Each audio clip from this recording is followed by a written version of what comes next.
The Seattle sky was partly overcast when Victor Caldwell parked his car in front of the main entrance to the Serenity Hotel, the first and most iconic of his prestigious chain of hotels throughout the United States.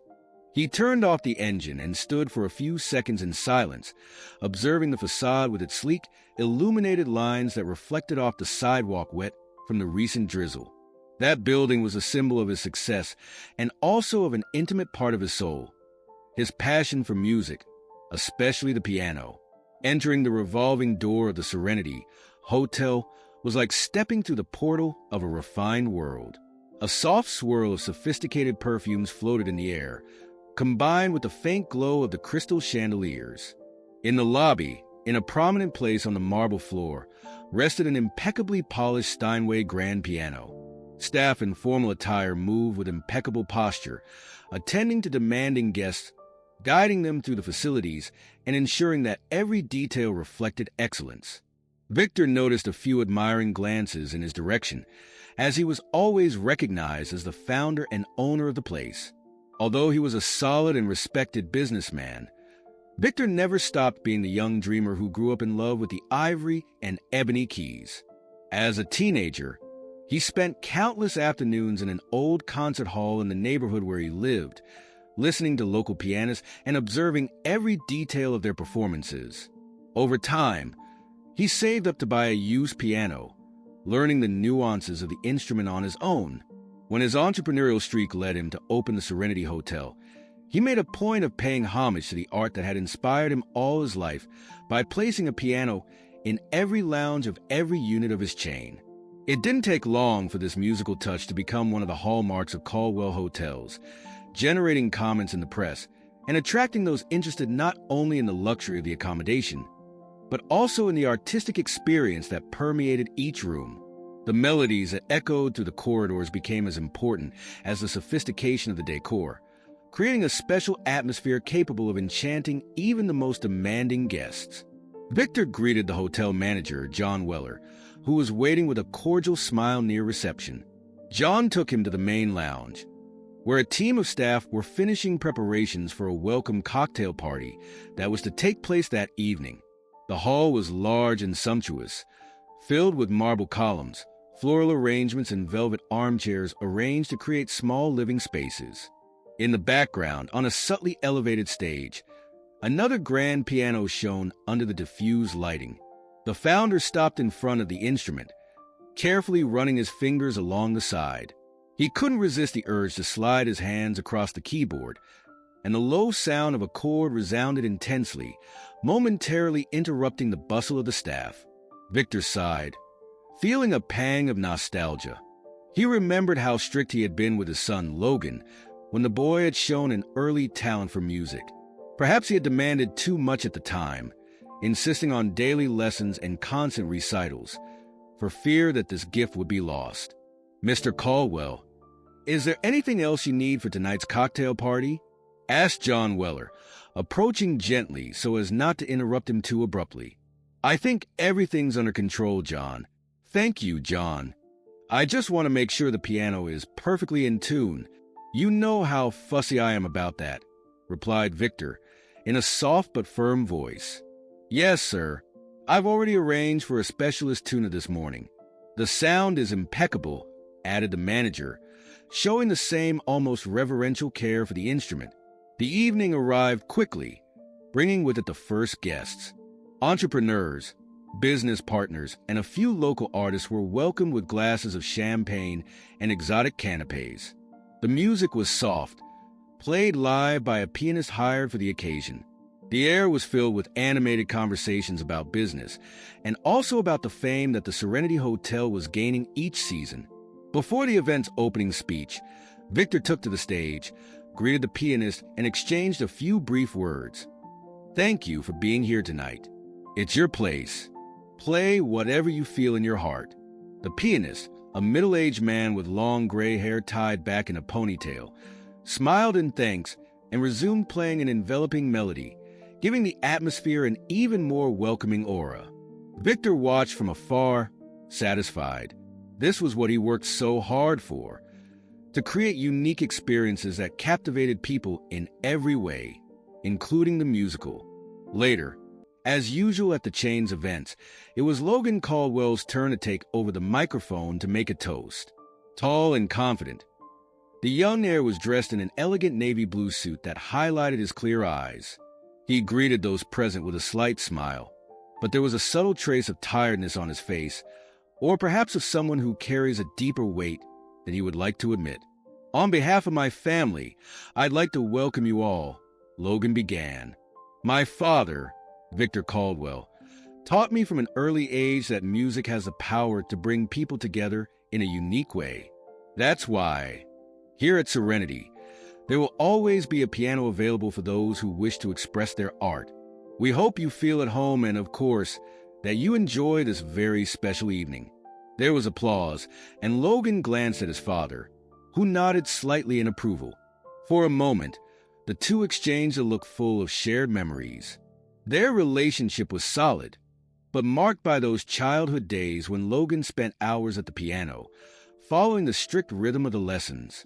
He admired his father's dedication and at the same time felt pressure to maintain an almost unattainable standard of perfection. When Logan left the microphone, he was immediately surrounded by some of the network's partners and associates.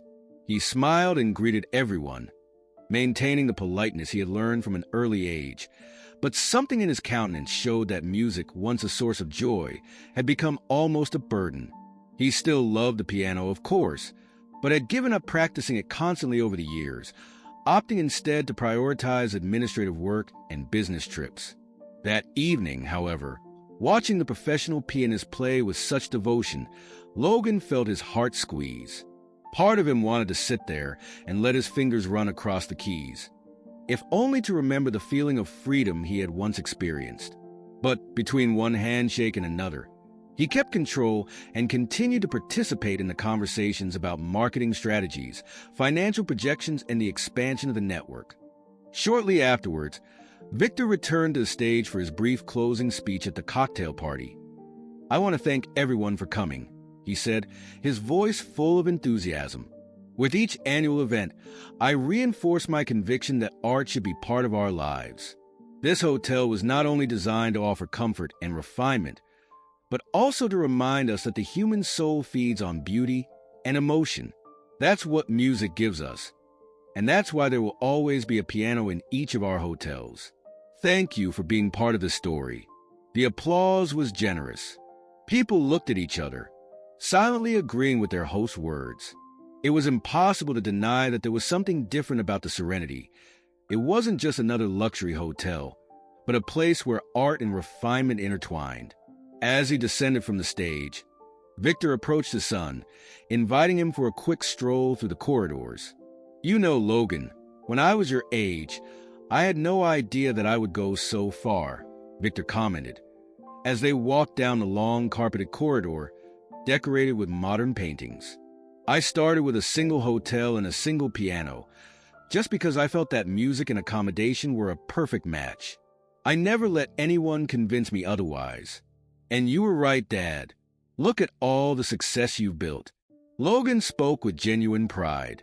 "But I confess that sometimes I miss playing." Victor stopped in front of a glass wall, overlooking the illuminated pool.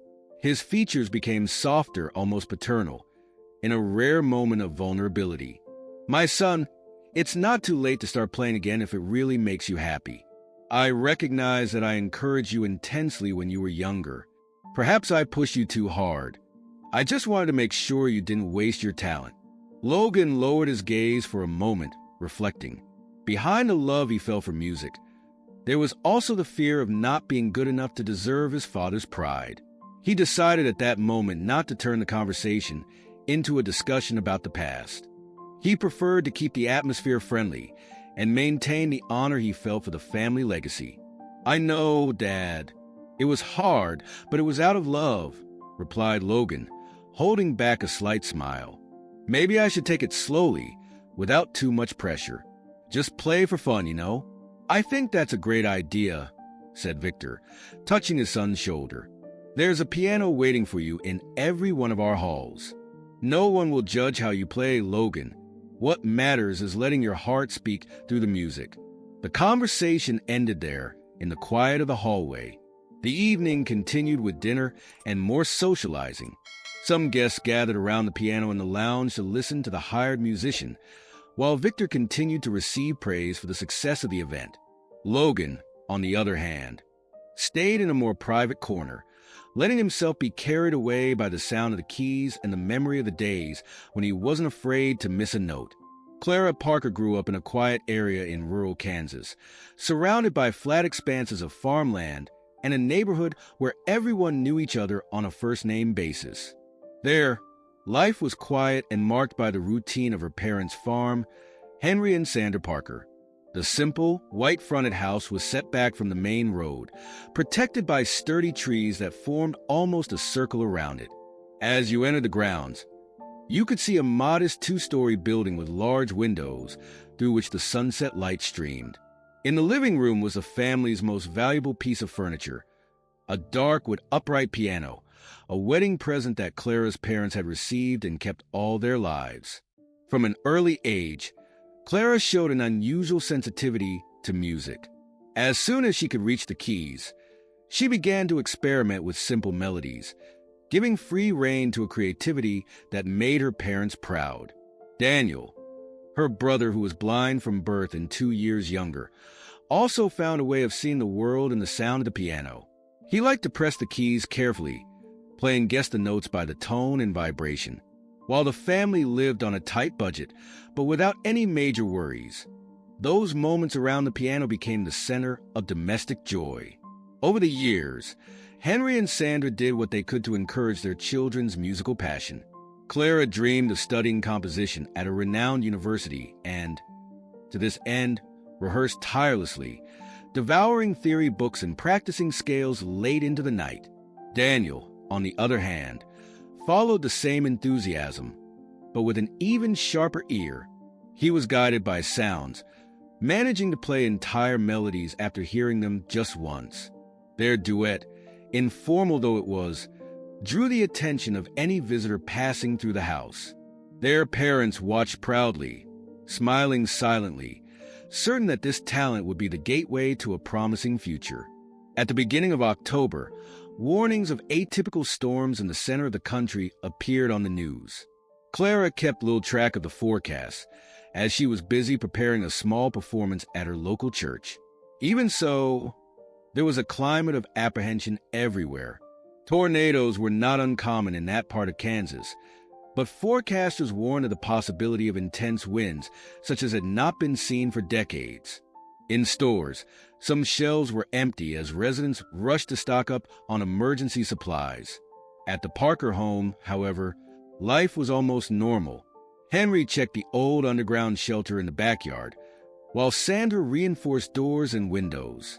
One morning, Clara rehearsed a sonata in G minor, concentrating on every note that emerged from the piano. Even after hours of practice, she was amazed at the wealth of sounds she could extract from the instrument. Daniel was sitting next to her, touching the Braille scores he kept in a wooden box. When Clara finished, he applauded with restrained joy. "Clara," said Daniel, smiling slightly, "I can imagine a whole auditorium giving you a standing ovation." "You know I'd love to play on a big stage," replied Clara, feeling a twinge of anticipation and uncertainty. "But for now, we only have this old piano as a loyal audience." Before Daniel could continue, Henry appeared in the doorway with a worried look on his face. "Daughter, we have to be vigilant today. The tornado warning has intensified. If the wind suddenly turns, I need you and your brother to run to the basement. Is that all right?" "Of course, Dad. I'll keep an eye on it," said Clara, carefully putting away the sheet music. "Anything happens, I'll take Daniel down there right away." Henry approached the piano, rested one hand on Daniel's shoulder and the other on the edge of the instrument, as if to protect everything at the same time. "You two have been the greatest blessing your mother and I have ever received. This piano is our story too, but your lives are the most important thing. Don't risk it for nothing, understand?" Clara felt a slight squeeze in her heart, perhaps due to an intuition she couldn't explain. She nodded positively, making sure to keep an eye out for any sign of danger. Henry left to sort out some things at the farm, while Sandra prepared lunch, leaving Clara and Daniel alone in the living room, surrounded by a restlessness they couldn't explain. The early afternoon came with heavy clouds that moved quickly, like a gray army advancing across the fields. The wind began to blow harder, making the windows rattle. Suddenly, the sky darkened frighteningly. Clara interrupted the rehearsal and exchanged a distressed glance with Daniel, who, even though he couldn't see, felt the change in atmosphere. "Clara, the wind is very strange," whispered Daniel. "I think we're in the middle of a storm." They heard Henry shouting outside, calling for everyone to run to the shelter. In the midst of the rush, the front door opened with a bang, and Sandra ran in, her raincoat soaked through. She tried to speak, but the noise of the wind and the thunderstorms drowned out her voice. When she managed to get close to Clara and Daniel, she stretched out her hand to guide them. "Let's go. I'll help Daniel get to the basement," Sandra shouted, but it all happened too quickly. In a matter of seconds, a deafening roar took over the house. The glass in the windows shattered. The ceiling began to shake, and the wood in the walls creaked menacingly. The tornado had hit the house with a violence that no amount of precautions could contain. "Mom!" screamed Clara, trying to stand up. The ground seemed to disappear beneath everyone's feet. A gust of wind blew furniture and objects into the air. Henry tried to reach them, but the slats of the roof fell one by one, blocking the way. The noise was so loud that it drowned out any cries for help. Clara clung tightly to Daniel's arm, while Sandra knelt beside her children, trying to protect them with her own body. In a few moments, the wall behind the piano collapsed, knocking the instrument out of its position and onto the other side of the room. Clara witnessed it in shock, her heart squeezing. When a huge chunk of the ceiling collapsed, everything turned to darkness and pain. She couldn't say how long she lay unconscious. When she regained consciousness, the first thing she noticed was silence.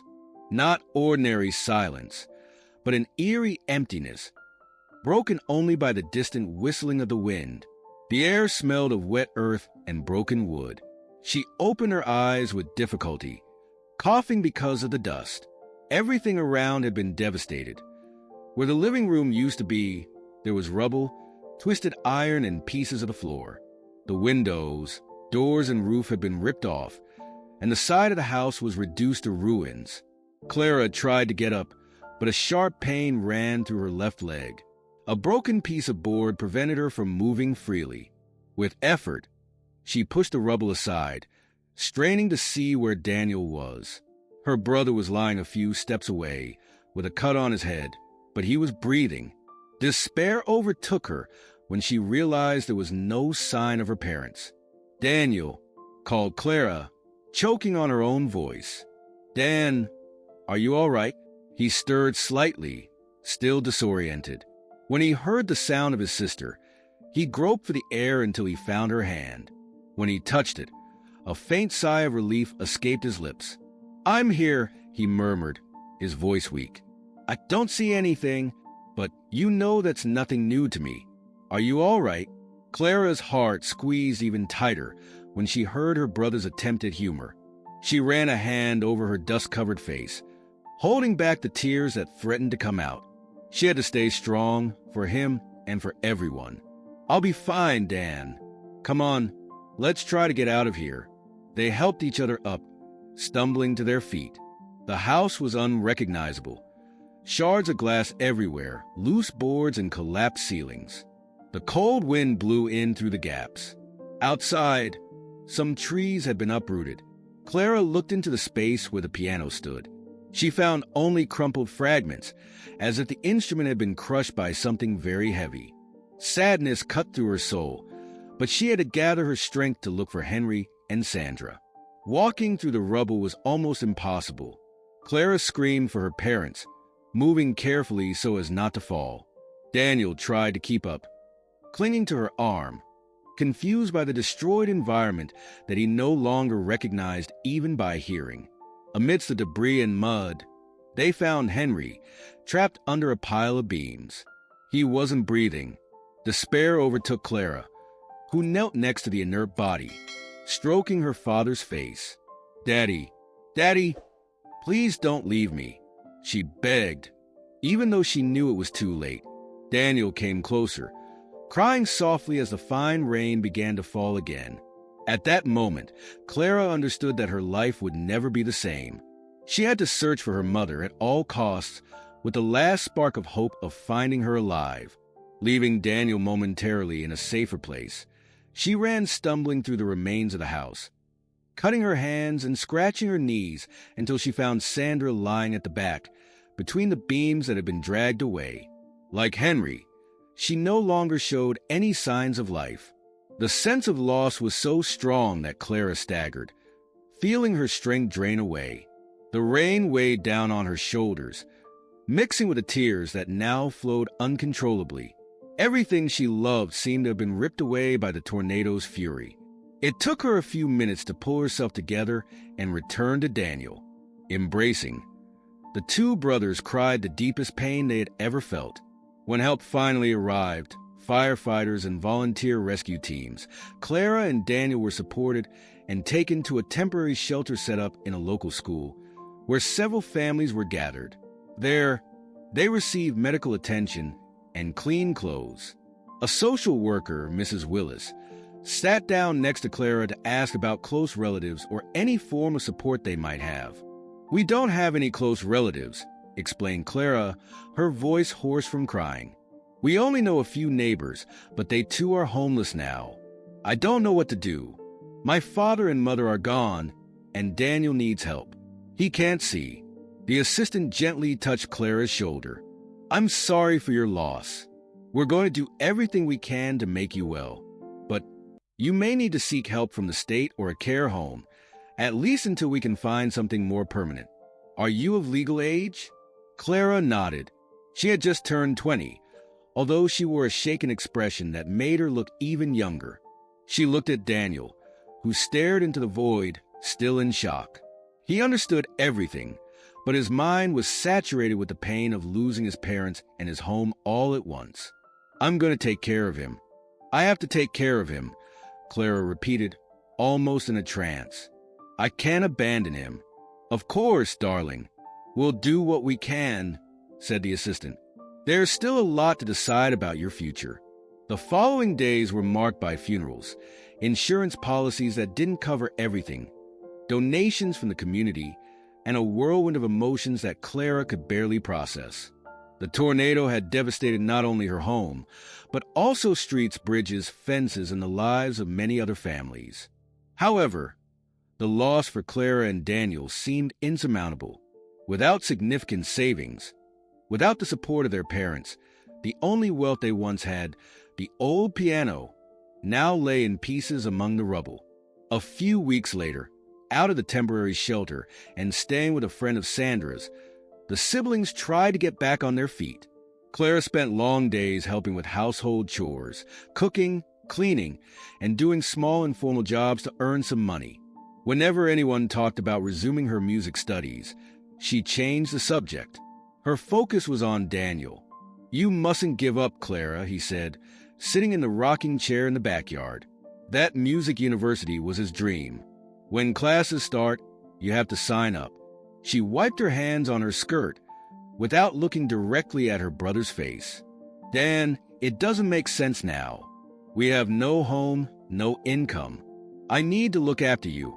We need to start again from scratch. Maybe later on." Daniel lowered his head. Even though he couldn't see, he could sense the discouragement in his sister's voice. "I want to study music too, but don't forget your own talent. Don't forget what Dad and Mom said so many times. Our music is the legacy they left us." Clara held back her tears.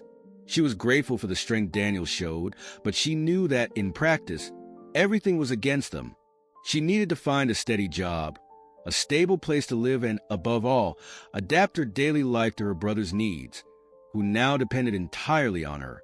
The more she thought about it, the more she felt reality weighing on her shoulders. Even so, a spark of determination arose inside her, driven by the memory of her parents. Some friends who had contacts in the big city recommended that Clara send out CVs to hotels and tourism companies, sectors that usually hired people willing to work in intense but organized environments. She wouldn't turn down any opportunity if it meant paying the bills and providing Daniel with decent living conditions. What Clara didn't imagine was that, in the midst of so many obstacles, her musical ability would still be her most valuable ally. Even without the piano, she remembered every note, every chord she had practiced. At night, lying on a makeshift mattress on the floor, she would mentally repeat passages of sheet music, almost feeling the soft touch of the keys against her fingers. It was a way of not abandoning her passion, and also of staying close to her parents, whose faces smiled in her memory whenever the melody came to mind. However, the priority was clear. Daniel's well-being came first. In silence, Clara made a promise to herself. She would not rest until she had ensured that her brother had everything he needed to continue his studies and, above all, his own musical practice. One day, she would resume her own dreams, but only after Daniel was safe and supported. This certainty became her compass in the cloudy days that followed. Some time later, Clara Parker awoke before dawn, the distant sound of her mind still resonating with the devastating memories of the hurricane. The pale light of dawn seeped through the thin curtains of her small temporary residence, revealing the tired but determined countenance that now defined her daily routine. Today would be her first day as a receptionist at the Grand Majestic Hotel, one of the most renowned establishments in the Serenita chain. Despite her nervousness, Clara knew that this job was essential for her and Daniel's livelihood. She put on an impeccable uniform, consisting of a white blouse and a black skirt that emphasized her elegant posture. She looked at herself in the mirror, carefully adjusting her tie, trying to convey the confidence she felt inside. Every movement reflected her determination to rebuild her life, piece by piece. When she arrived at the hotel, she was met by Emily Thompson, the human resources manager, who led her to reception. The lobby of the Grand Majestic was a spectacle of sophistication. Polished marble, sparkling crystal chandeliers, and, in the center, a grand piano that Clara couldn't help but notice. The atmosphere was reminiscent of what Victor Caldwell created in his hotel chain, with an even more refined touch. "Welcome, Clara," said Emily with a warm smile. "We're happy to have you on the team." "Thank you, Emily. I'm very happy to be here," replied Clara, trying to hide the apprehension in her voice. Emily introduced her to her colleagues. There was Michael, the experienced concierge who knew every detail of the hotel and the guests' preferences. Lisa, the events manager, always attentive to the client's every need. And Tom, the young receptionist who was still adapting to the fast pace of the Grand Majestic. During the first few hours, Clara proved to be an exemplary employee. Her natural friendliness and efficiency quickly won over both guests and colleagues. She answered every call with a smile, dealt with requests quickly, and during breaks, helped organize small details that went unnoticed by others. At lunchtime, Clara met Tom in the hotel's small kitchen. "How are you doing on your first day?" Tom asked, with a curious look on his face. "It's going well, I think. It's quite different from what I was used to, but I'm getting used to it," replied Clara, helping herself to a salad. "If you need any help, I'm here." "The Grand Majestic can be demanding, but I think you'll do very well," encouraged Tom, smiling. Clara thanked him and returned to reception, where Michael was waiting for her with a cup of coffee. "I saw that you handled that demanding family very well today. It was impressive how you kept your cool and sorted everything out quickly," praised Michael. "Thank you, Michael. I just do my best. They were really frustrated, but I managed to calm them down and find a solution," explained Clara, feeling more confident. As the days went by, Clara established a firm routine. Her mornings were dedicated to welcoming guests with a genuine smile, ensuring that their stays were comfortable and memorable. In the afternoon, she would return home, where she would help Daniel with his daily activities, maintaining a delicate balance between work and family responsibilities. However, Clara knew she needed more to support Daniel, and perhaps even take up her own musical dreams. It was then that she remembered her abilities and the importance of music in her life. She decided that in the evenings, she would take part in small musical events organized by the hotel to supplement her income. The Grand Majestic often held themed dinners, receptions, and private events where live music was an essential element in creating the desired atmosphere. Clara, with Emily's permission and discreet encouragement from Michael, began to perform at these events. Her first performance was at a gala dinner for high-level executives. The hall was elegantly decorated, with dining tables covered in white tablecloths and bright centerpieces. Clara, in her black dress, approached the grand piano, feeling the weight of expectation. Tom watched discreetly from the next table, while Michael offered words of encouragement. "You'll do great, Clara.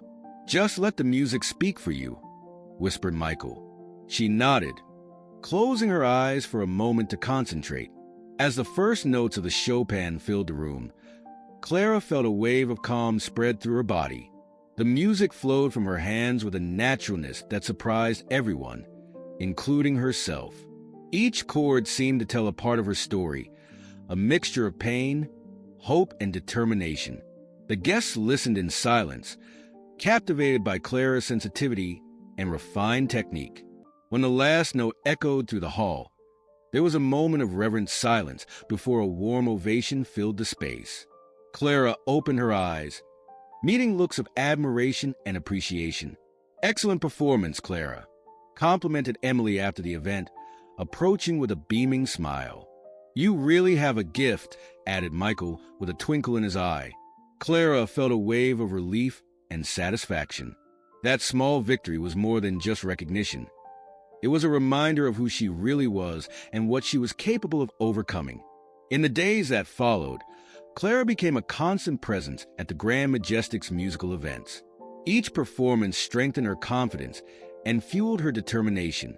Guests often asked for autographs and congratulated her in person, which reinforced her decision to use music as a way of supporting Daniel and, eventually, redeeming her own dreams. Despite the exhausting routine, Clara maintained a positive attitude. She balanced her responsibilities as a receptionist with her musical performances, always finding time to look after Daniel and make sure he had the support he needed. Her quiet strength and generous character did not go unnoticed, and she soon became a beloved figure among both guests and hotel staff. Night had come in full force over Seattle, bringing with it thick, heavy clouds that promised an overwhelming storm. The refined lights of the Grand Majestic Hotel, part of the prestigious Serenita chain, contrasted with the blackened sky, giving the building an air of solitary grandeur amidst the wind that stirred the surrounding trees. Inside, however, the atmosphere was one of expectation and excitement. What would be the main attraction of the chain's annual event had arrived, a very rare and very valuable grand piano. Clara Parker, after a long day at work as a receptionist, couldn't contain her curiosity as the instrument was carefully installed in the main hall. The hotel already had an air of luxury, with wide corridors, crystal chandeliers hanging from the ceiling, and soft carpets that muffled footsteps. But everything seemed more glamorous as the new piano, a Bosendorfer Imperial, known for its rich timbers and handcrafted workmanship, was placed on the slightly raised stage in the hall. With each movement of the specialist responsible for the setup, Clara moved one step closer, always cautious not to get in the way. Even though she wasn't the organizer of the event, she wanted to see every detail of that revered instrument up close.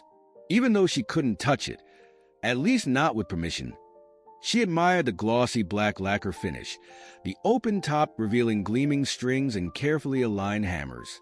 It was almost impossible to contain her fascination. She distinctly remembered the piano she used to have in her old house, destroyed by a hurricane months ago. Just thinking about it made her feel a tightness in her chest, but also a spark of hope, because she was reliving the feeling that music brought her right then and there. As night fell, the hotel welcomed its guests with pomp and refinement. Some gathered around in small conversations, praising the sophistication of the place.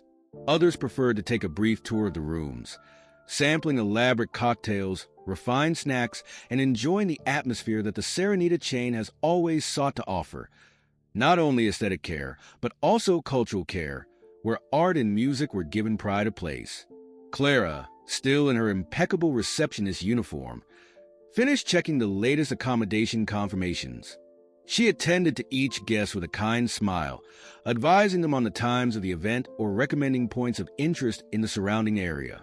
She barely noticed when the clock struck midnight and the traffic in the lobby began to slow down. That night she was working overtime and would be sleeping in the hotel wing reserved for employees. Gradually, the bustle gave way to the silence of the empty corridors, while the few people who still circulated were employees checking that everything was in order. It was precisely in the silence that Clara usually found the most calm, but that night, restlessness spoke louder. She felt a palpable longing for a good piano, the kind of instrument that could produce sounds as crystalline as they were deep. The Bosendorfer Imperial was one of those very rare specimens. Just hearing it from afar was enough to get her heart racing. So even though she was exhausted, she couldn't fall asleep. Around 2 in the morning, the intensity of the rain increased. Wind and water beat hard against the high windows, producing a continuous noise that echoed through the hotel corridors. Trying in vain to rest in one of the staff rooms, Clara tossed and turned in bed, listening to the storm and remembering the piano. She felt that she wouldn't be able to rest until she got close to him again. Unable to sleep, she got up, put her hair up in a ponytail, checked that her uniform was still presentable, and discreetly left the room. He walked down the long main corridor, lit only by security lamps. The air was fresh, with a light scent of waxed wood and flowers that had been changed for the day of the event. He passed through a decorative arch that separated the accommodation areas from the large event hall. When he reached the double doors, he noticed that they were only leaning against each other, indicating that the night's maintenance had perhaps just finished. She pushed open the main door slowly, and what she saw immediately made her hold her breath. The hall was empty and dim, with only a few diffuse lights cast over the stage, where the magnificent Bosendorfer was waiting silently. The reflection of his black contours on the shiny floor seemed an irresistible invitation. Clara hesitated for a moment, contemplating the scene and wondering whether or not to take a chance. Her heart was racing. She knew that, technically, she wasn't allowed to touch that valuable instrument, but she also felt that if she didn't take that chance, she might regret it deeply. Sighing, she stared at the closed doors behind her and, gathering her courage, slowly approached the piano. Each step echoed in the hall, amplifying the tension and fascination of the moment. He sat down on the stool, running his fingers lightly over the surface of the keys. The contact with the ivory brought him a pang of emotion, like meeting an old friend again. He closed his eyes for a moment, remembering the long rehearsal mornings he'd had as a child, when music was his refuge and the piano his confidant. He took a deep breath and finally allowed himself to play. The piece he chose, Chopin's Scherzo No. 1 in B minor, was one of his favorites. It demanded technique and feeling in equal measure, something that perfectly matched what she was experiencing inside, the sum of grief over a recent loss and hope for a better future. The opening notes resounded through the hall in an almost hypnotic way, sounding deeper than any piano she had ever played. Clara felt each chord vibrate under her fingers, intensifying the connection between her heart and the instrument. The force of the rain outside seemed to accompany the cadence of the music. When the melody became softer, the wind died down. When the passages became stormy, the water lashed the windows. It was as if the world outside aligned itself with the expression contained in the scherzo, each note echoing with greater depth in a setting of pure isolation. Clara, immersed in the performance, let herself be carried away by the arpeggios and dynamic contrasts, becoming just a channel through which Chopin's work manifested itself. Even alone, she played the piece with the same intensity as someone in front of a packed audience. A cascade of emotions emerged. Memories of the devastating tornado, her brother Daniel's smile that gave her daily strength, the harsh reality she was still facing to keep them both stable. At every pause, there was a sigh of longing. At every crescendo, a remnant of overcoming and courage.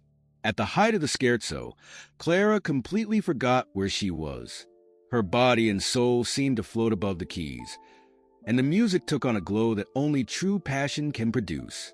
Finishing the last chord, she let her hands rest in her lap for a few seconds, feeling her heart beat strongly and the air seemed denser. The room, which until then had seemed empty, seemed to breathe with her. The final echo slowly faded away, leaving only the sound of the rain drumming outside.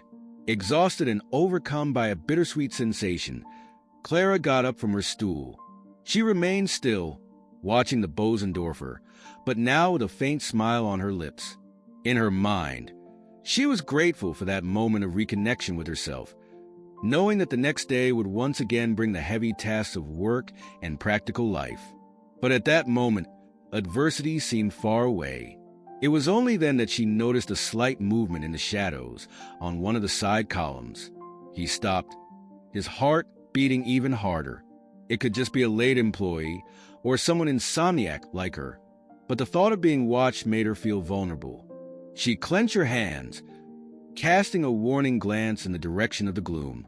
She was surprised by a sound that didn't come from the piano or the rain. Firm, enthusiastic clapping, which soon turned into warm applause. Clara was startled, her body tense in an instant of pure fright. She turned around, looking for the source of the clapping that was breaking the silence of the hall. Two men stood near one of the side columns.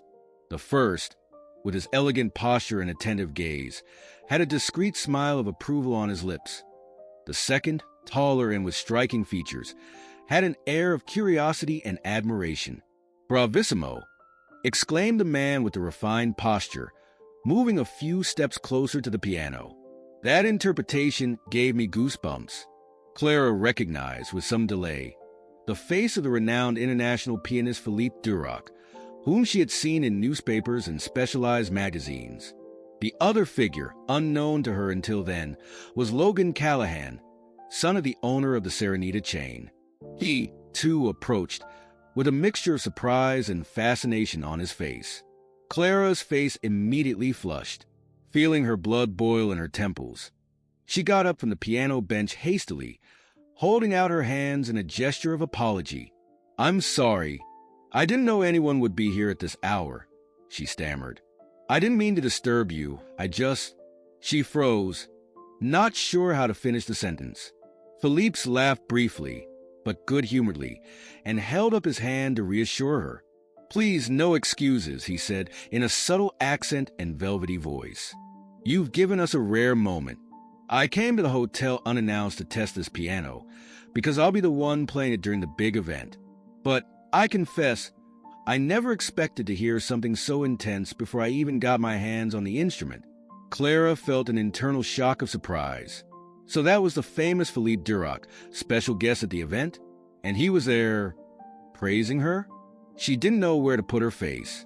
Logan, who until then had just watched in silence, decided to intervene gently. "You play very well," he said, looking at Clara. "That was an impressive performance. What's your name?" Clara cleared her throat, still trying to pull herself together. I'm Clara. Clara Parker. I work here as a receptionist," she said, alternating her gaze between Logan and Philippe. "I don't have official permission to play this piano. I'm sorry, really. I approached without permission." Logan's gentle nod seemed to comfort her. However, he was increasingly curious. "Don't worry about it. No one here is going to reprimand you. In fact, your performance was too incredible to pass up. If it's not rude to ask, where did you learn to play like that?" Clara bit her lip, hesitating. Sharing her own stories seemed a bit delicate, but she decided not to lie. "I've studied the piano since I was a child, but, well, I stopped a while ago. I had some personal problems. Even so, whenever the opportunity arises, I can't resist playing, especially something like this Bosendorfer," he replied, glancing at the instrument. "It's a rarity, and its sound is incredible." Philippe Durac took a few more steps towards the piano, examining the impeccable structure. He made an affirmative gesture, turning his attention to Clara. What you played was not only technique, but also real emotion. As I listened, I felt every nuance of the piece. And let me repeat, you have a formidable musicality, something that goes beyond mere lessons or practice. The pianist gently extended his hand to her, as if to shake it in appreciation. Clara, a little stunned, returned the compliment. Thank you. You have no idea how much this means to me, Mr. Duroc. Please call me Philippe. He smiled amiably. And please don't underestimate your talent. Feeling her eyes water, Clara took a deep breath to contain her boiling emotions.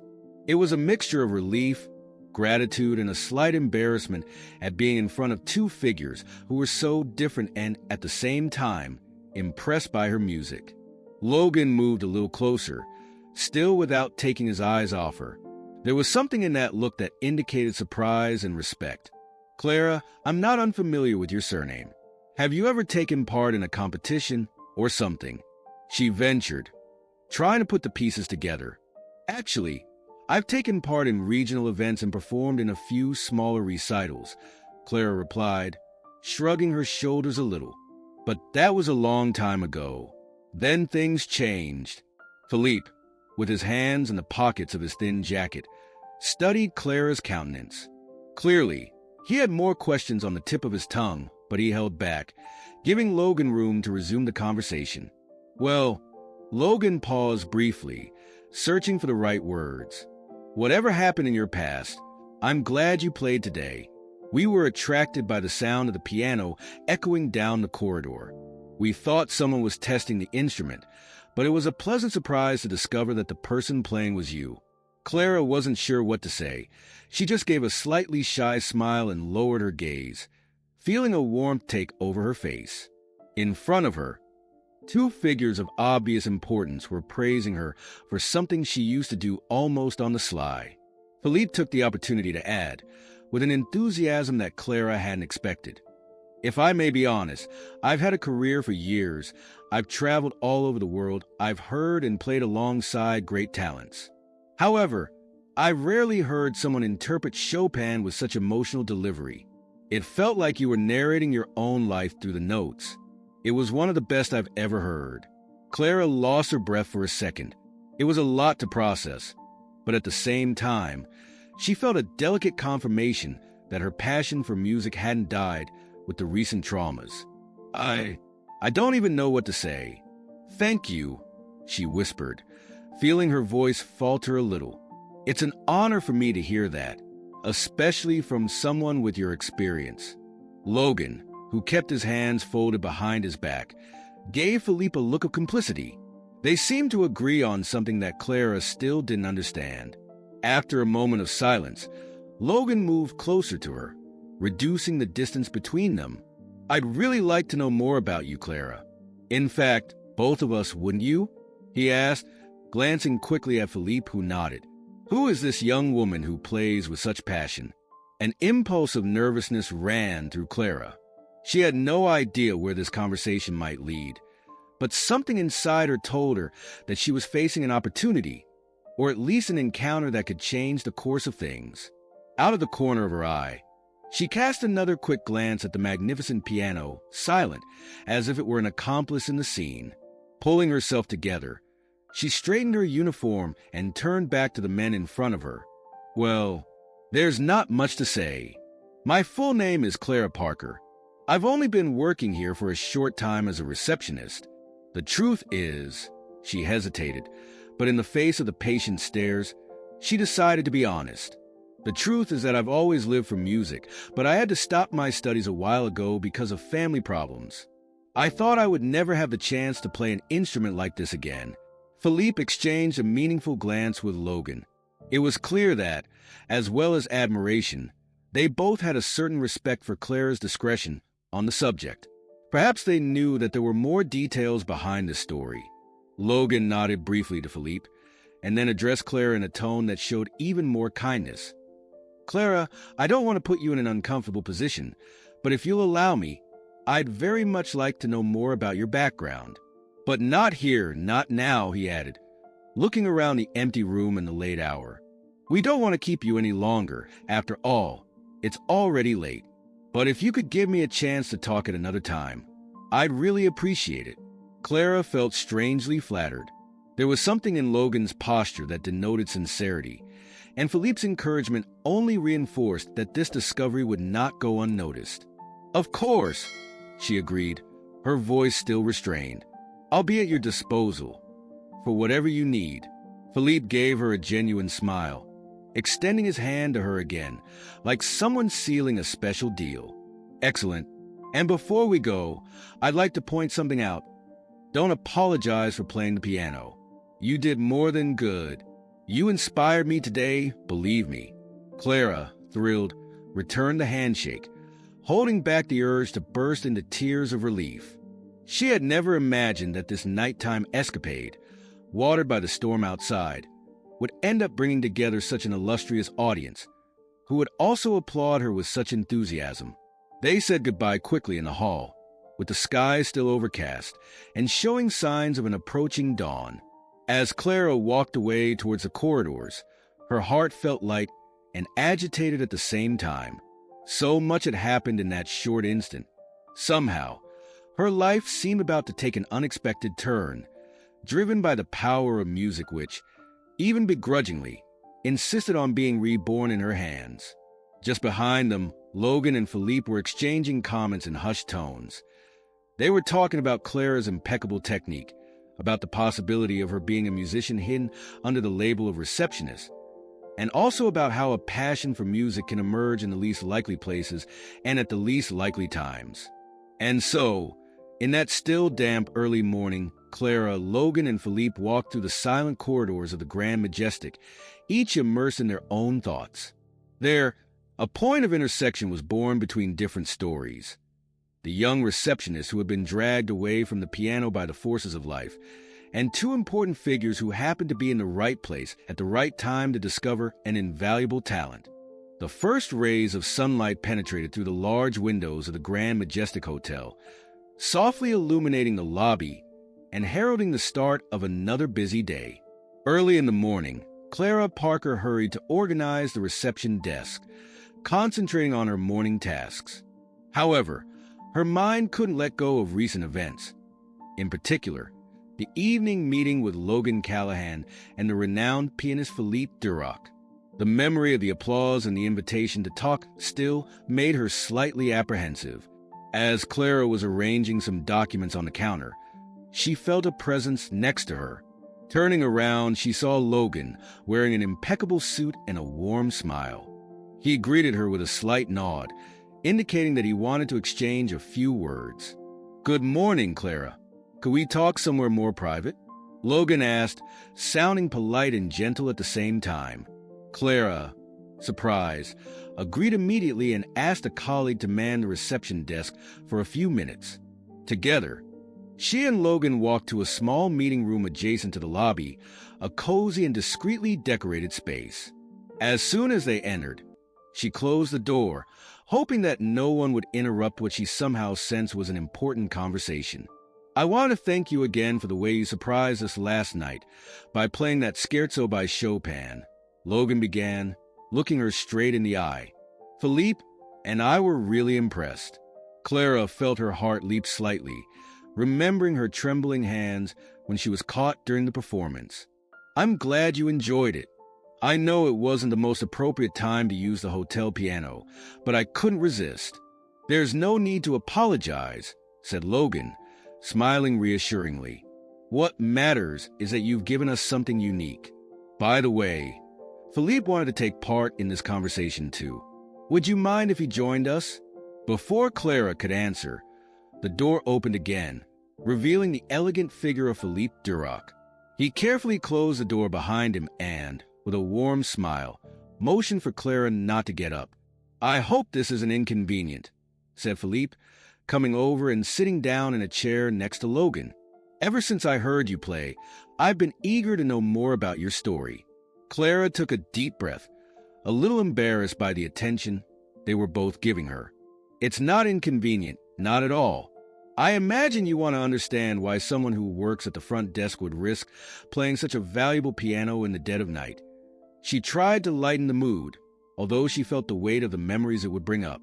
Logan and Philippe exchanged a quick glance, showing that they already suspected the depth of Clara's reasons. It was Logan who took the initiative. If it's not too personal, could you tell us a bit about how you got involved with music? The technique you've demonstrated can't be learned overnight. Clara lowered her gaze for a moment, plucking up the courage to speak. Of course. I don't mind telling you, although it's a bit painful to remember.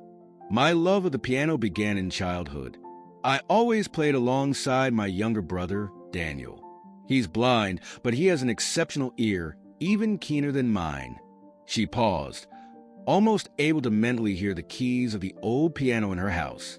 We lived in rural Kansas. We had a simple but happy life. Our parents saved what they could to support our music lessons. However, a few months ago, a tornado hit our region completely unexpectedly. Clara noticed that Logan and Philippe were leaning forward, listening to every word. The memory of the hurricane still hurt, but she continued. The tornado completely destroyed our house. And more than that, it took my parents' lives. Daniel and I survived, but we lost practically everything, including the piano we love so much. Logan and Philippe's expressions took on a respectful seriousness. Philippe ran his hand over his chin, visibly moved, while Logan looked speechless. "My God," whispered Logan. "I'm so sorry, Clara. I can't imagine how much you've both suffered. It was very difficult," Clara continued, quickly wiping away a stubborn tear that had appeared in the corner of her eye. "My brother depends on me for almost everything, so I decided to put my plans to study music on the back burner. I worked in various places until I got this job as a receptionist at the Grand Majestic, which pays well enough to look after Daniel. My priority has always been, and always will be, to help him resume his studies." Philippe, who had been listening in silence until then, sniffed moved. "Now I understand where your intensity comes from. You have a history of overcoming pain. And I also understand why you hesitated yesterday after being caught playing. But let me tell you, the talent you've shown can't be hidden." Clara forced a shy smile, still digesting the compassion in their gazes. "Thank you for your words. The problem is that I can't see myself resuming my musical career at the moment. I feel out of practice. Besides, looking after Daniel takes up a lot of my time," she confessed, lifting her shoulders slightly. It was then that Logan and Philippe exchanged another complicit glance. Philippe settled back in his chair and turned to Clara. "That's exactly why we're here.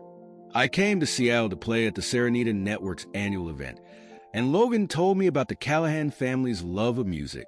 Yesterday, when we heard you, an idea popped into my head. Why not invite you to take part in the event too?" Clara took a few seconds to process that offer. "Take part as a special guest?" she asked, feeling her heart race. "Exactly," confirmed Logan, with restrained enthusiasm. "We appreciate your technique, but above all, your expressiveness. It would be an honor to have you as a guest.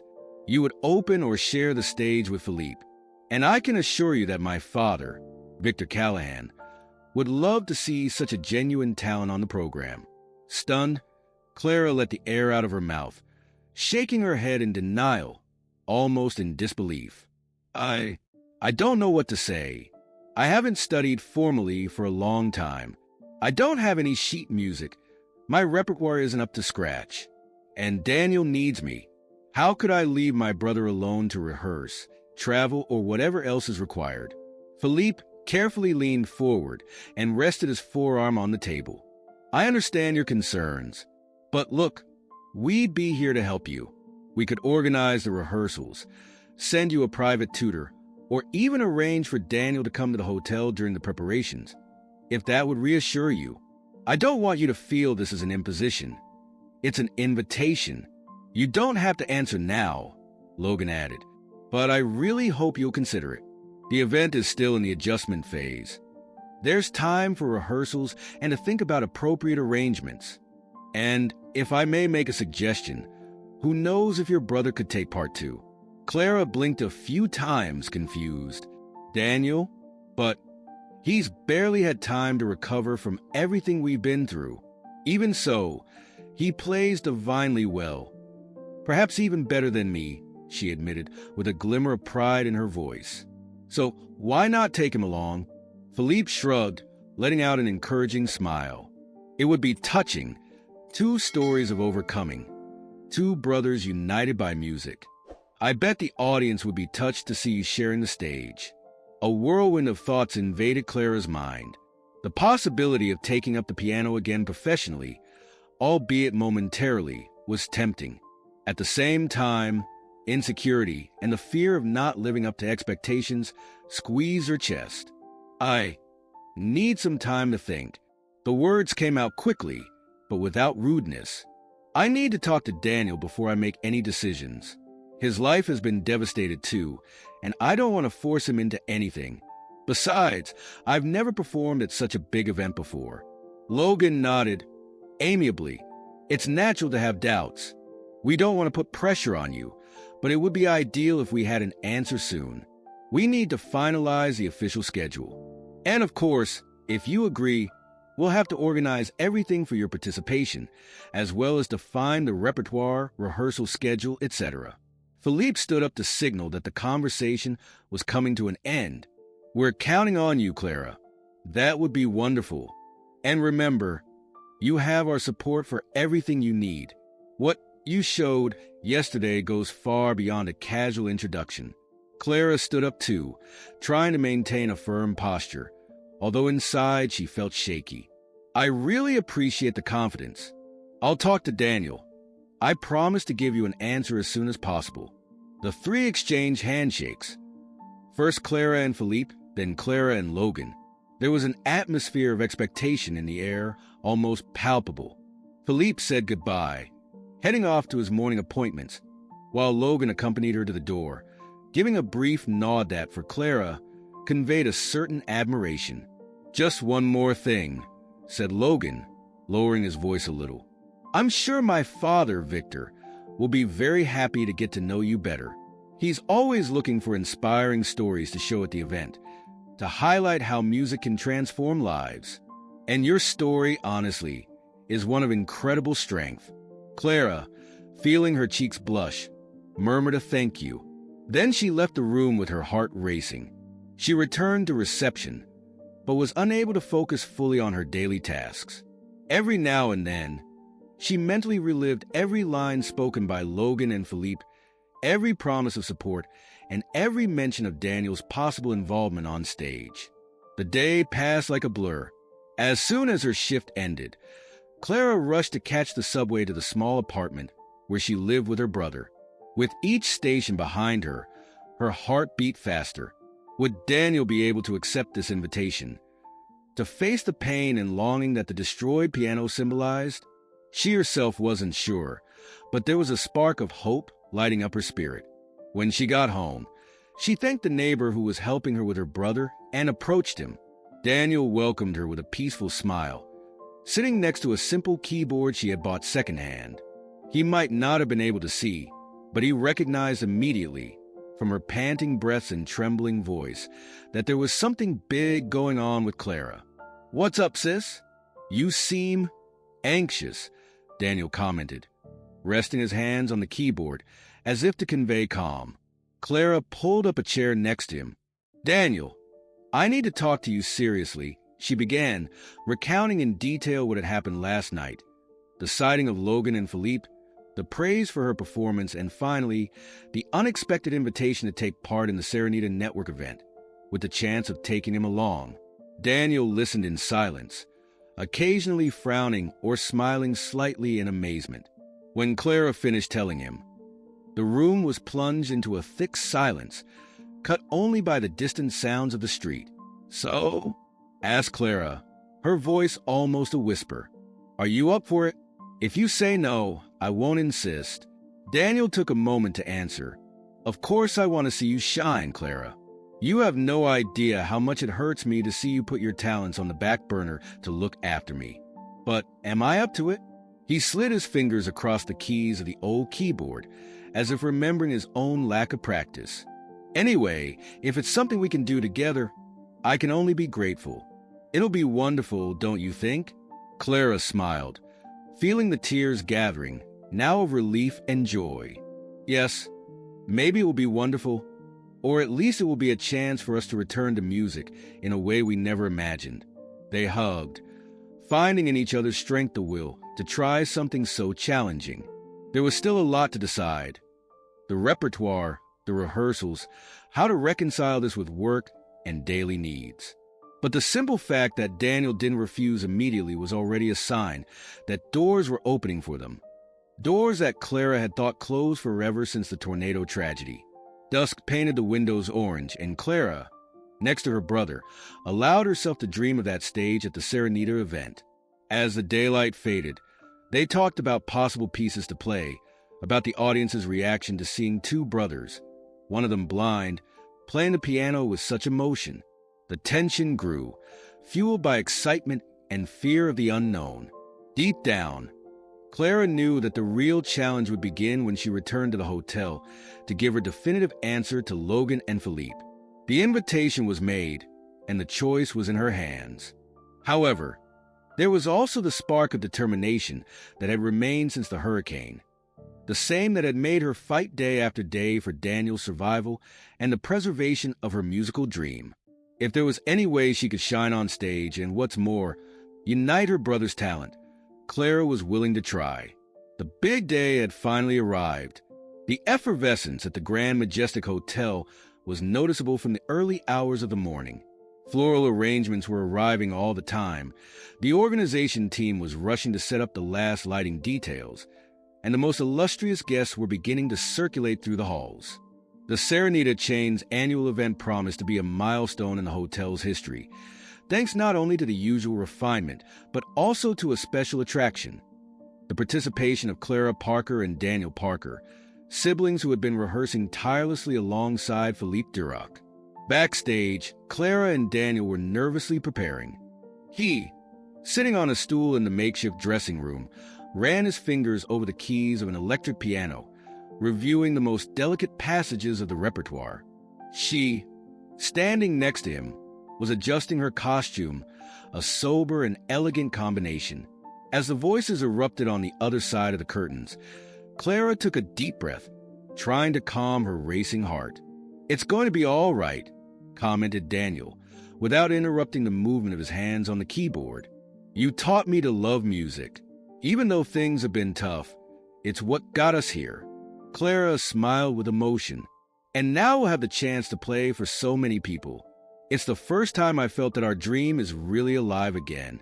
Meanwhile, in the main hall, Logan Callahan and his father, Victor Callahan, were among the hosts welcoming the guests. Victor, with his haughty posture and impeccable suit, spoke animatedly about the history of the Serenita chain and the importance of valuing art in each of its hotels. They were soon joined by Philippe Duroc, who was confidentially commenting on the surprise presentation that was to follow. "Believe me, Mr. Callahan, Clara and Daniel will thrill everyone," said Philippe confidently. "They have a story of overcoming that reflects exactly the values you defend at Serenita." A chamber orchestra played in the background. At a certain point, the lights dimmed and Logan took to the stage, drawing the attention of those present. "Good evening, everyone. On behalf of my family, I would like to thank my partners, friends, and music lovers for their presence. As is tradition, our annual event always features performances that celebrate art and hope, something that my father, Victor, believes is fundamental to the experience of staying in our hotels." At the end of Logan's words, Philippe came on stage. With his characteristic accent and velvety voice, he called Clara and Daniel to the stage, explaining to the audience in a brief and moving way the story they both carried: the loss of their parents, their lives rebuilt from scratch, the love of music that kept them strong. The looks in the audience ranged from curiosity to admiration as Clara helped Daniel sit down at the piano. She herself took a seat next to him on another bench, as they planned to start with a duet. The hall fell silent in an almost sacred instant. Daniel gave the opening notes, and Clara accompanied him in a gentle introduction that gradually turned into virtuoso passages. The pieces were carefully chosen to represent different nuances. First, they performed an arrangement of Debussy's Clair de Lune, followed by the drama of a Chopin nocturne. In between, Clara took solos, while Daniel delicately returned to the keyboard, creating layers of harmony that merged into something unique. The emotion was such that at one point, some people brought handkerchiefs to their eyes. The combination of the two stories of overcoming, combined with the brothers' genuine talent, left the audience mesmerized. Victor, who was watching the whole thing from the front row next to Logan, felt a pang of pride mixed with a certain nostalgia. He remembered how, from a young age, he had nurtured the desire to take music everywhere. That performance was living proof that art could transform lives. When the last note sounded, a reverent silence filled the hall. Then a wave of applause erupted, accompanied by shouts of bravo, which made Clara and Daniel bow in gratitude, their eyes watering with emotion. On their feet, the guests clapped enthusiastically. Philippe Duroc, who had been watching from the corner of the stage, joined in the round of applause with an expression of complete satisfaction. Amidst the effusive noise, Victor Callahan took to the stage with firm steps, but a deeply moved expression. He motioned for Clara and Daniel to stay where they were and, holding the microphone, addressed the audience. For years I have dreamed of bringing not only luxury, but also life and hope to the Serenita Network through music. Today, I was fortunate to witness two young talents who encapsulate everything I once wished for. Clara and Daniel's story touched me in an indescribable way. That's why I want to announce here and now that from this moment on, Clara Parker will be the official pianist of our network. The audience applauded once again, now with renewed intensity. Clara put one of her hands to her mouth in disbelief, while Daniel, next to her, tried to process the announcement. Victor continued, "And that's not all. I'm also committed to helping her and Daniel resume their university studies in music, if they so wish. I believe this is the best way to honor the talent of these siblings and continue the musical legacy that inspires us every day."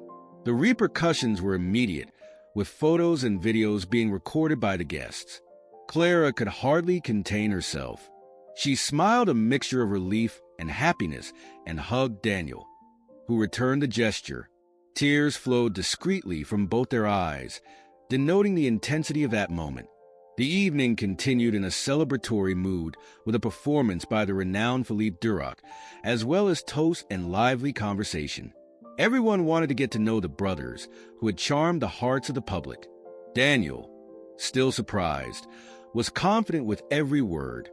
While leaning on Clara's arm as the cameras flashed and the questions became incessant, Logan, smiling, congratulated them both with genuine pride, while Philippe Duroc commented that, in all his years in the business, he had rarely witnessed such a warm reaction from the public. Thus ended the great show, an evening of recognition, tears of joy, and the promise of a future full of achievements for Clara and Daniel. For Clara, the feeling was of finally being in the place that fate seemed to have prepared for her. And for the Callahan family, the certainty that the Serenita Network would continue to flourish, driven by the transformative power of music and the strength of those who insist on dreaming, despite all the storms. A few weeks had passed since the annual event that had consecrated Clara and Daniel in the eyes of the public and music critics. At the Grand Majestic, everything seemed different. Now, not only did guests admire Clara's performances, many traveled from far and wide to see her play. The atmosphere was one of renewal, and the proposals were multiplying. However, the biggest challenge was yet to come. Reconciling the growing demand for performances with the resumption of her studies and the news that was appearing on the horizon. In the midst of this turmoil, Logan Callahan decided to call Clara for a chat in the hotel's executive office. It was a large room with floor-to-ceiling windows overlooking the Seattle skyline. A noble wooden table occupied the center, filled with documents and projects that indicated the constant expansion of the Serenita chain. Clara entered, slightly anxious, but was greeted by a sincere smile from Logan. Thank you for coming, Clara. Please have a seat, he said, pointing to a chair in front of his desk. I've been doing a lot of thinking since the night of the event. Your talent and your story inspire me. That's why I came up with the idea of creating something that goes beyond the hotel presentations. Clara frowned slightly, curious. What exactly are you referring to? Logan ran his hands over some papers until he found what he wanted. It's here, an outline for a music institute. It would be aimed at promising young people who, for whatever reason, don't have the financial means or access to quality training. Something where her example of overcoming could make a difference. She picked up the sketch carefully, flipping through the pages that contained notes, graphs, and ideas for classroom spaces, auditoriums, and scholarship programs. That's amazing. But how would I fit into this idea? You would lead the project if you wanted to, Logan explained. I'd talk to my father, Victor, who I'm sure will approve. We already have some sponsorship from partner companies. You could rely on Philippe's experience, if he's willing. We could also invite Daniel to act as a monitor or lecturer.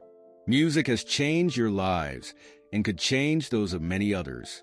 Clara felt a mixture of emotion and responsibility rise up in her chest. This is huge, Logan. It's wonderful, but I'd have a lot to learn to manage something like this. And my life is still a bit of a mess. I need to finish my studies at music college, not to mention the position of official pianist that Mr. Victor has advertised. Calm down. We're not rushing anything, replied Logan, smiling. The idea is to build this up little by little. I want to know if you're willing to embark on this with me. I need to resume my piano lessons myself. Don't forget that my father once put a lot of pressure on me to play, but I ended up putting my studies to one side. Clara's eyes sparkled, realizing that this proposal could be the key to an even greater transformation than she had imagined. It would be an honor, Logan. I can't say I'm ready, but I'm willing to try. Just thinking about how many young people we could help. It's incredible. Excellent, exclaimed Logan, clapping his hands lightly. We're going to need a lot of meetings to discuss details, structure the steps, raise funds. And I hope we can start as soon as possible. With the plan in place, the following days brought a new routine for Clara and Logan. They often met in conference rooms or in the hotel lounge itself, exchanging ideas about the future institute. Daniel was also included in the planning, encouraged by Clara and Logan to think of ways to extend the project's reach to visually impaired people. Meanwhile, Clara was accepting invitations to play at the chain's events, consolidating her reputation as an official pianist, and balancing these commitments with the first stages of university enrollment. This growing closeness gradually revealed an unexpected rapport between Logan and Clara. During breaks in their meetings, he would venture to the piano to practice scales and simple pieces, encouraged by Clara's praise and careful instructions. She, in turn, admired Logan's humility, who, despite his position as heir to the network, didn't hesitate to recognize his limitations and value her guidance. The Callahan family took note of this approach naturally and with a certain enthusiasm. Helena Callahan, Logan's mother, was a gentle woman who followed her son's transformations with a smile on her face. At a family dinner, she made a point of inviting Clara and Daniel, welcoming them with open arms. The relaxed atmosphere, filled with good conversations about music and art, further cemented their bond. You seem very happy, Logan, commented Helena, casting a meaningful glance in Clara's direction, who was distracted by talking to Daniel. It's been a long time since I've seen you so dedicated to a project. Logan, blushing slightly, gave a shy smile. She inspires me to take up old dreams again, Mom. And at the same time, she makes me see music in a different way, he confessed. Helena just nodded, pleased to see her son rediscovering the path he had once abandoned.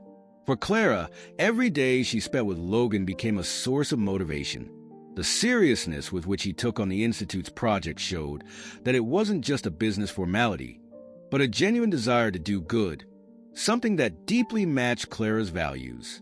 And so, in the foundations of the Serenita Music Institute's first actions, The feelings between Logan and Clara also blossomed. It didn't take much to notice the sparkle in their eyes when they met, and the people around them, including Daniel and Helena, were no longer surprised to see them side by side, discussing scores, planning events, or simply laughing at some everyday nonsense.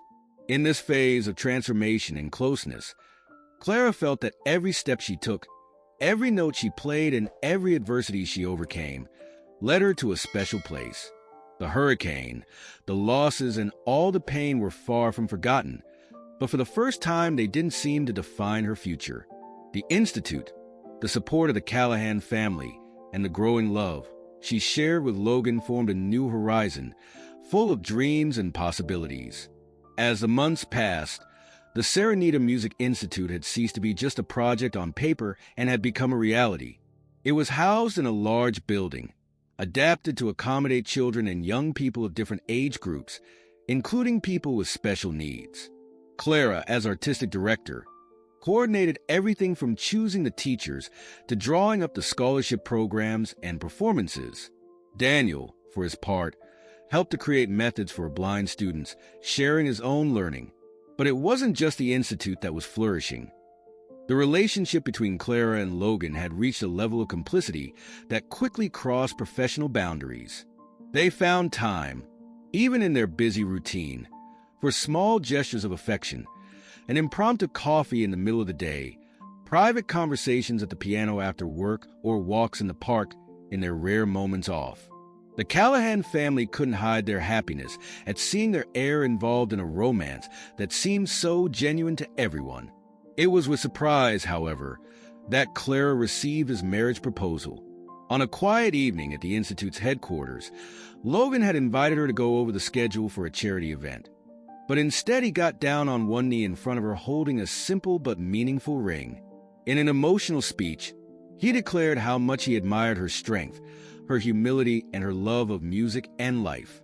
Clara, overcome with tears of joy, accepted without hesitation. The wedding took place a few months later, in a unique ceremony that brought together everything that united them: family, friends, partners from the Institute, and, of course, lots of music. The hall chosen was the same one in the Grand Majestic Hotel that had witnessed Clara and Daniel's first big performance. Now, the room was decorated with white flowers and delicate arrangements. There was a piano in the center, waiting for the chords that would set the tone for the celebration.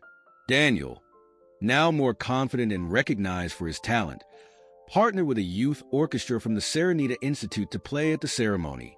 The repertoire included classical pieces and some special arrangements, thrilling everyone present. At the climax of the ceremony, Clara and Logan exchanged vows to the applause and tears of the guests, culminating in a round of applause that echoed through the hotel corridors, a symbol of how music had once again united hearts. Marrying Logan brought Clara to a new level of responsibility in the Serenita network, but also gave her the freedom to continue building her own musical career. She and Daniel continued to invest time and energy in training new talents, developing exchange programs, and creating scholarships. The result of so much effort began to appear in young people who, like Clara one day, saw in music the possibility of escaping harsh realities and building a bright future. Some time later, Clara and Logan received another blessing: the arrival of twins, news that brought even more joy to the Callahan family. Between diapers, rehearsals, and administrative meetings, life was fast-paced but full of purpose. Clara made a point of taking the children to the Institute, wanting them to grow up surrounded by the music that had always given her strength. Meanwhile, Daniel was pursuing a promising career, being invited to recitals in different regions of the country and even on international tours. His talent and overcoming made him a reference, and he remained loyal to the Serenita Institute, giving motivational talks, offering masterclasses, and guiding new blind students who arrived, delighted with the possibility of learning the piano in an inclusive space. With Logan's support, Clara consolidated the Institute as a reference point for music education. It became common to see young people who had discovered a previously dormant gift there taking part in auditions and festivals, bringing the name of the Serenita Institute to ever larger audiences. The social impact of the project became visible in the transformation of lives, fulfilling the ideal that the Callahan family and now Clara held so dear: music as an instrument of hope and renewal. One sunny evening, in the backyard of the house where Clara and Logan now lived, the family gathered for a small outdoor recital.